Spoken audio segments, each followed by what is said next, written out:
Once upon a time, in a quiet corner of rural Oregon, there lived a young boy named Blake with his gruff old dad, Grady Lovell. One crisp day, the two of them ventured deep into the forest on a deer hunt. While Grady was all business, Blake was too busy marveling at the sunlit trees and sparkling streams to pay much attention to his dad's warnings about sticking close. Frustrated by his son's wanderlust, Grady barked out a sharp scolding, warning him that people can vanish in these woods before you even know it. Right then, as Grady was lining up a shot at a deer, the animal bolted away. In that split second, Blake, eager to make his own mark, had followed the deer, hoping to take the perfect shot. But the clever creature slipped away, and before long, Blake realized he was completely lost. It wasn't long before Grady, fuming and worried, found him again and let him have it for straying too far. Just when things couldn't get any more tense, a deep, menacing growl echoed through the trees. The pair scrambled for cover in a nearby deer blind, huddling in uneasy silence as heavy breathing and guttural sounds drew ever nearer. Soon enough, something started scratching at the door, desperate to get inside. Grady's eyes narrowed when he spotted something off, a deer in a shockingly gruesome state. Alarmed and without a second thought, he fired his rifle at the creeping menace until, slowly, the terrifying noises faded away into the darkness. Later that day, back at home, Blake overheard his father on the CB radio, reporting that he'd run into a strange creature, a wolf of all things. The hushed conversation hinted that Grady wasn't new to these eerie encounters. He'd been tracking this creature for a while, gathering clues like a man on a mission. Fast forward 30 years, and Blake had grown into a man living in bustling San Francisco with his wife, Charlotte, and their spunky little daughter, Ginger. After a fun day out, just as Blake was wrapping up his work and heading home, Ginger threw a full-blown tantrum over not getting ice cream. In a moment that echoed his old man's short fuse, Blake scolded her for wandering off, only to regret it moments later as he showered her with apologies and love. With the sweet innocence only a child has, Ginger reached up, patted his head, and blurted out how much she loved him, as if she could read his mind every time. That same evening, while Blake and Ginger were playing at home, Charlotte walked in with a letter. When Blake opened it, his heart sank. His father, Grady Lovell, had been officially declared dead after years of being missing. And to his surprise, he'd inherited his father's old house in Oregon. Later on, while Charlotte was on the phone with a coworker, Blake asked for a quiet moment to talk. Tempers flared as Charlotte snapped back, the strain between them growing thicker with each word. Blake couldn't help but resent her always busy journalist life, feeling it pushed their family aside. In the heat of their argument, he admitted that he still felt the sting of his father's harsh words and the regret of never trying to mend their broken bond. Determined to face his past and maybe patch things up at home, Blake decided it was time to head back to Oregon. He suggested that the whole family make the trip to pack up his father's belongings, a journey he hoped might also help heal the cracks in his own marriage. Charlotte wasn't entirely sold on the idea, especially when she noticed that little Ginger seemed to lean toward Blake more than her. Blake reassured his wife that she's a wonderful mother. And after a hesitant pause, Charlotte agreed to join the journey. As the miles ticked by, the family, Blake, Charlotte, and little Ginger, started to reconnect like old friends rediscovering lost stories. But soon enough, things took a twist. Blake pulled the truck over when a well-known trail suddenly vanished, as if swallowed by the forest. At that very moment, Ginger's eyes lit up when she spotted someone in a nearby treehouse. Before long, a man named Derek came down and introduced himself as their guide. He promised to lead them safely, though Charlotte couldn't shake the uneasy feeling, especially when she noticed the gun tucked at his side. In no time, Derek was standing right outside the car, practically forcing Charlotte to step out. As Blake drove on a dark, twisting forest road, Derek casually remarked that living in these parts wasn't for everyone, warning of wild animals and deadly diseases. Charlotte, with all the confidence she could muster, declared they'd handle whatever came their way. But Derek, with a knowing smile, added that she didn't exactly look like someone who'd ever rough it. In his own way, that was a compliment, hinting she probably came from a life much softer than these wild woods. Turning to Blake, he asked about his work. Blake, ever the dreamer, said he was a writer, though he wasn't working at the moment, while Charlotte mentioned her role as a journalist. After a brief silence, Derek mused that Blake must be mighty proud to have such a beautiful family. Blake agreed, feeling lucky in more ways than one, but before he could finish, A mysterious figure appeared in the middle of the road. In a heartbeat, Blake swerved and the truck skidded off, coming to a precarious stop at the edge of a drop.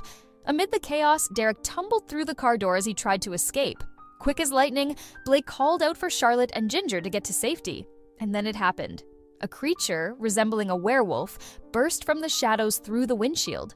The beast attacked Blake with savage fury before its deadly gaze turned on Derek, who soon became its next victim.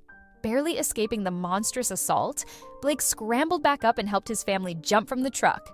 With no choice left, they continued their journey on foot until they finally reached the old cabin that once belonged to Grady. Just as they began to catch their breath, a deep, menacing growl shattered the silence. The family dashed inside for refuge as the creature pounded relentlessly on the door, its fury echoing through the night until it finally retreated. Inside, Blake found an old flashlight and, with some tinkering on the creaky generator, managed to bring the power back to life. Later, after tucking Ginger into bed, he stepped outside to scout the perimeter, making sure no more shadows lurked nearby. Satisfied for a moment, he returned to find Ginger whispering a fearful question. Is the man from the treehouse dead? With a heavy heart, Blake admitted that he couldn't save him and apologized for not keeping her safe, vowing with all his might that he'd always protect her. Then, turning to Charlotte, he insisted they barricade the front door. When she asked what kind of creature they were up against, Blake confessed he wasn't entirely sure, only that it had stood on two legs like a human. Resolute in his determination, he dragged a heavy bookshelf in front of the door as a feeble shield against the unknown threat. Hoping for a lifeline, Blake tried the radio, but all he heard was static. While scanning the room, a strange smell led him to some forgotten food. Hungry and desperate, he took a bite, only to feel an odd sensation as his teeth began to loosen. Charlotte, ever watchful, noticed that his hand was badly bruised from the earlier attack and carefully bandaged it. Blake shrugged it off, blaming it on a bump against the wheel or a scrape on the windshield. But Charlotte wasn't convinced. It just didn't look like an ordinary scratch. As Blake secured the door once more, he was startled to see little Ginger awake. Gently, he shooed her back to bed and then asked Charlotte if she'd tried the radio again, both of them sharing a puzzled look. And in that unsettling moment, as the night pressed in around them, the first unmistakable signs of Blake's werewolf transformation began to take hold. Blake was busy hammering screws into a barricade, trying to keep the creepy things out, when he accidentally struck his own hand. Ouch, right? Off he toddles to the bathroom to clean up his mess. But while there, a loud noise makes him pause. Curious as ever, he follows the sound and finds a little spider just hanging out on the wall. Then, as if the universe were playing a cruel joke, Blake's hearing suddenly sharpens like he's got super ears. In the middle of his struggle, he catches sight of that same nasty creature that attacked him earlier, prowling near the house like it owns the place. He edges toward the door, ready to do something about it, but before he can act, the wolf crashes through the door like an unwelcome guest and grabs his foot. Quick as a wink, Charlotte seizes a hammer and swings it right at the beast, forcing it to let go of Blake. Later that night, disoriented and distressed, Blake wakes up in the dark, searching for Charlotte and little Ginger. Through the crackling radio, he hears Charlotte's frantic voice pleading for help. She explains that her husband was attacked by a creature and now suffers from a strange illness that renders him unable to speak or act normally. Just as her message begins to make sense, the signal cuts out, leaving her in despair. Turning around, Charlotte is startled to see Blake emerging from the shadows, with a face that's partly deformed, like someone had gone to town with a sledgehammer on his features. He tries to speak, but all that comes out is a jumble of garbled words. Gently, she guides him back to bed, hoping to calm the storm inside him. Before long, Blake notices his hair falling out in clumps. In a desperate bid to communicate, Charlotte hands him a notepad and a pen, asking him to write down what he's feeling. With trembling hands, he scribbles, "I'm dying." Even as his heart sinks, Charlotte insists he's just terribly sick and begs him to hold on a bit longer. Tearfully, she tells him she loves him and dreams of raising Ginger together on their old, cherished farm.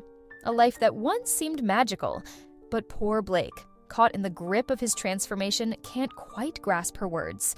His heightened senses and rapidly deteriorating body take over, and in a moment of raw pain, he starts gnawing at his injured hand as if trying to chew away the curse.